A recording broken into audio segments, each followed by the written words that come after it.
আলহামদুলিল্লাহ আমাদের আজকে রাতের কর্মযজ্ঞ চলে। অতিরিক্ত গরম পড়ার কারণে আপনারা অনেকেই জানেন সারা দেশে সর্বনিম্ন তাপমাত্রা চলতেছে এখন। তো তাপমাত্রা বেশি হওয়ার কারণে আমরা আপনার কিছুটা রাত্রের শিফটে কাজ করাচ্ছি। এই গাড়িটা হচ্ছে আপনার মডেল ছিল ক্যাট E70B। এটা লং বোম একটা এসকেপেটর ছিল। স্টক নাম্বার ছিল 434। আমরা আজকে বিক্রি করলাম, খুব শীঘ্রই ডেলিভারি দিব ইনশাআল্লাহ। আপনারা যারা 434-এর ভিডিও দেখেছেন একটু কষ্ট করে আর এই গাড়িটার ব্যাপারে ফোন দিবেন না।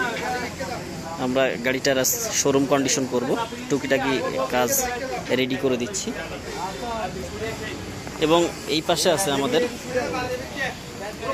ক্যাট E70B আরেকটা মডেল। এটার স্টক আছে 335। এটাও বিক্রি হয়ে গেছে আজ। খুব শীঘ্রই আমরা ডেলিভারি দেবো, দুটোটাই একসাথে দেওয়ার চেষ্টা করব ডেলিভারি। তো আপনার এই ধরনের গাড়ি যারা চাচ্ছেন তারা সরাসরি আমাদের অফিস ভিজিট করবেন, আর ভিডিওটা একটু কষ্ট করে শেয়ার করে পাশে থাকবেন। এই হচ্ছে আমাদের রাত্রের ভিডিও।